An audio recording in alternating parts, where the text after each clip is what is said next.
Guerra Fria, professora Andreia. A Guerra Fria começou a se desenhar ao final da Segunda Guerra Mundial, quando dois países de ideologias completamente rivais venceram, de um lado os Estados Unidos, capitalista, e de outra a União Soviética. Bem, e o que eles disputam na Guerra Fria? Esses países vão disputar área de influência política e militar no mundo. Eles querem trazer para o seu lado a maior quantidade de países possível. É, Do lado dos Estados Unidos vai se formar um bloco militar chamado OTAN, que tinha apoio principalmente do Canadá, da Itália, da Inglaterra, Alemanha Ocidental, França, Suécia, Espanha, Bélgica, Holanda, Dinamarca, Áustria e Grécia. E do lado da União Soviética vai se formar um bloco chamado Pacto de Varsóvia. É um grupo de apoio militar. Então vai ter Cuba, China, Coreia do Norte, Romênia, Alemanha Oriental, Iugoslávia, Albânia, Tchecoslováquia e Polônia. Eu gosto muito dessa charge ao lado porque ela indica bem as emoções da Guerra Fria. Por que de Guerra Fria, né? Guerra Fria porque era uma guerra de nervos, de controle, de manipulação política. Porque no fundo, nem os Estados Unidos nem a União Soviética queriam uma guerra de fato entre eles, tá? No território deles, porque pelo arsenal militar que eles vão construir na época, ambos podiam se destruir, tá? Destruir um ao outro. Então, era uma guerra de controle político. Porém, conflitos diretos armados ocorreram em áreas periféricas do planeta com influência da Guerra Fria, que nós vamos ver mais adiante. Durante a Guerra Fria, boa parte dos países do planeta tiveram que se posicionar ou de um lado ou de outro.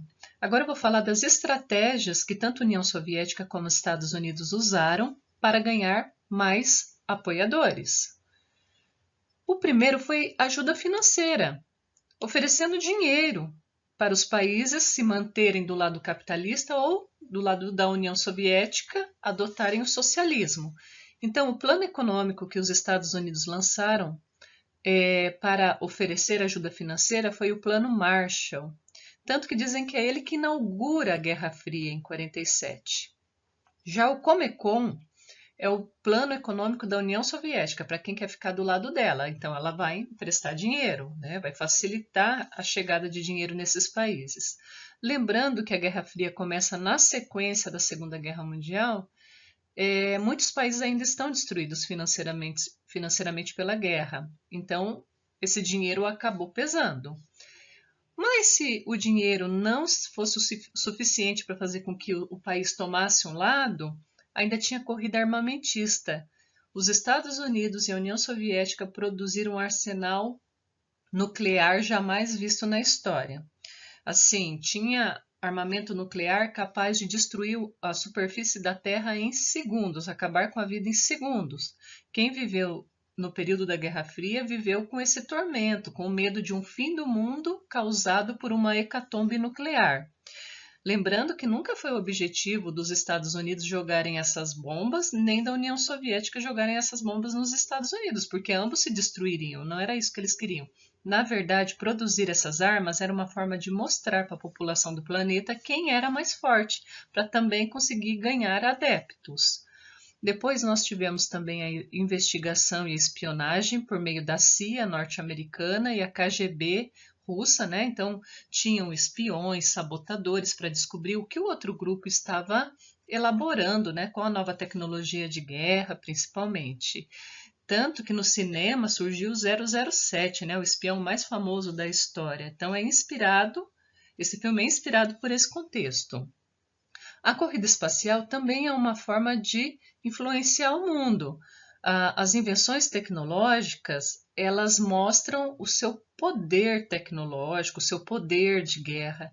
Então, olha, entre os feitos tecnológicos desse período, nós temos a missão Sputnik 1 da Rússia, da União Soviética, de 57, que vai lançar o primeiro satélite artificial. E foi muito positivo, né? Hoje o satélite tem várias utilidades, questão climática, questão de queimadas, enfim, mas na época era para espionagem do espaço aéreo rival. Quem começou esse projeto foram os soviéticos. Depois foi a missão Sputnik 2, também soviética, em 57, que lançou uma nave com o primeiro ser vivo no espaço, que era a cadelinha Laika. Depois, em 61, foi a missão Vostok, que lançou o primeiro ser humano no espaço, Yuri Gagarin. Bom, os Estados Unidos também estava nesse ritmo, mas estava ficando para trás, até que o governo americano decidiu que tinha que fazer uma missão que surpreendesse o mundo, e essa missão foi a Apollo 11, na qual o ser humano chegou na Lua, em 69. E tudo isso, gente, era transmitido na TV para a população do planeta parar e assistir para conhecer o poder tanto de tecnológico como de destruição. Então, daí Guerra Fria mesmo, guerra de nervos, uma guerra de influência. Embora nunca tenha ocorrido um conflito direto entre União Soviética e Estados Unidos, ocorreram sim muitos conflitos indiretos em áreas periféricas do mundo por influência da Guerra Fria. Então, como por exemplo a Guerra da Coreia entre 51 e 53, por forte pressão da China socialista, a Coreia começa a passar por um processo gradual de transição para o socialismo. Porém, a região sul da Coreia resistiu e, com apoio militar dos Estados Unidos, defendeu seus interesses. A guerra durou 2 anos e terminou em 53 com a divisão da Coreia no paralelo 38. A Coreia do Norte ficou sob influência soviética e com o sistema socialista, enquanto a Coreia do Sul manteve o sistema capitalista e assim até os dias de hoje. Algo semelhante ocorreu com o Vietnã. Também um grupo vai começar a adotar ideias socialistas e vai começar um movimento armado para introduzir o socialismo em todo o Vietnã. O Sul era mais resistente, assim como na Coreia.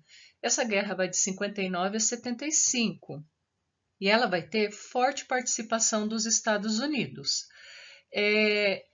Eu gostaria de ressaltar um pouco a participação dos Estados Unidos. Foi uma guerra muito suja do ponto de vista de recursos militares. Os americanos usaram armas de destruição em massa e muito cruéis com a população, entre eles o agente laranja, que era um herbicida para desfolhar as árvores e acabar com as plantações dos vietnamitas, para matar as pessoas civis de fome, para matar as crianças de fome, se bem que toda guerra é assim que funciona.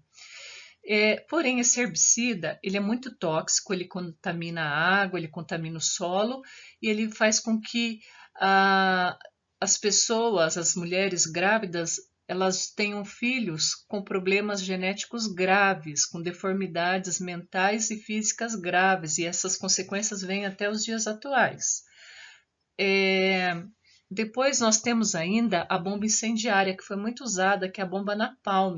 Como boa parte das vilas vietnamitas, as casas eram de madeira, então os soldados americanos utilizavam dessa bomba incendiária que em pouco tempo acabava com as vilas. Nós estamos vendo essa foto, que é uma das fotos mais famosas da história, porque ela teve um peso muito grande na Guerra do Vietnã. Ela foi tirada por um jornalista asiático e essa garotinha que a gente vê correndo, ela foi queimada pela bomba napalm. É a Kim Phuc. Ela é uma ativista dos direitos humanos até hoje. Bom, essa foto foi tirada em 72 e ela vai correr o mundo. E ela vai gerar uma pressão popular, uma pressão na imprensa internacional para que os Estados Unidos se retirassem dessa guerra. Porque a prática dele militar, a técnica, estava sendo muito cruel, principalmente com os civis. Até mesmo nos Estados Unidos vão surgir movimentos contra a participação dos Estados Unidos. As famílias, as mães vão às ruas pedir que os filhos retornem, né, os filhos que foram convocados para a guerra, porque essa guerra ela não era dos Estados Unidos. Os Estados Unidos não tinham que se meter nos interesses de um povo do outro lado do planeta. Então era assim que a população americana começou a reagir, depois de ver principalmente essa foto, para ver o que vinha acontecendo com as crianças, né? O que os soldados vinham fazendo com as crianças, o que os seus filhos se transformaram. Bem, vamos ver outros conflitos relacionados com a Guerra Fria. Só para ressaltar ainda em relação à Guerra do Vietnã, eu gostaria de salientar que os Estados Unidos se renderam na Guerra do Vietnã. Eles se retiraram da guerra e saiu vitorioso o lado socialista. Durante a Guerra Fria é considerada a grande derrota americana, é a Guerra do Vietnã. É tida pelos americanos como uma grande mancha na sua história, já que eles não têm esse hábito de perder, né? Não no século XX e XXI. Bom, então, ainda falando dos conflitos relacionados à Guerra Fria, nós temos a Revolução Cubana e a Revolução Chinesa, que são revoluções para a implantação do sistema socialista, respectivamente, nesses países, tá? A Revolução Cubana foi de 59, né? Foi um processo de transição do capitalismo para o socialismo, liderada por Che Guevara e Fidel Castro, entre outros. Já a Revolução Chinesa, ela chegou ao seu ápice, foram anos de luta, mas em 1949, quando foi introduzido o socialismo lá também. Entre os líderes nós temos o Mao Tse-tung. Aí eu acho que vocês podem pensar, nossa, então a União Soviética vai ganhar dois grandes apoiadores de peso, né? Cuba e China. É claro, vão se tornar aliados ideologicamente falando, mas verificando mais profundamente, a gente percebe que financeiramente isso não vai ser tão grandioso assim, tá? É mais um apoio, é alguém que tem um apoio ideológico. Tanto que quando Cuba precisou da União Soviética, não obteve muita ajuda, assim como a China, ficou meio que cada um por si financeiramente, tá? Porém, vindo aqui para a questão da América, quando Cuba se torna socialista, vai ser um grande impacto para os Estados Unidos, lembrando que já estava no auge da Guerra Fria. E de repente surge o primeiro país socialista na América, uma ilha ali muito próxima a Miami, né? Então, Cuba vai se tornar uma grande pedra no sapato dos americanos. Inclusive, eles vão criar um embargo econômico. Cuba não vai poder receber ajuda de nenhum país da América Latina, porque todos eram alinhados aos Estados Unidos. E o país que se aliasse a Cuba também sofreria restrições, principalmente financeiras, tá? Então, aqui na América, a Revolução Cubana foi bem impactante. Para finalizar, vamos ver como ficou o mapa conceitual da Guerra Fria, para que a gente não esqueça o que aprendemos na aula passada. Então, o mapa conceitual ficou dividido em potências rivais, né, os blocos militares, as estratégias que utilizaram para ganhar apoio e os conflitos indiretos que ocorreram no mundo em decorrência da Guerra Fria.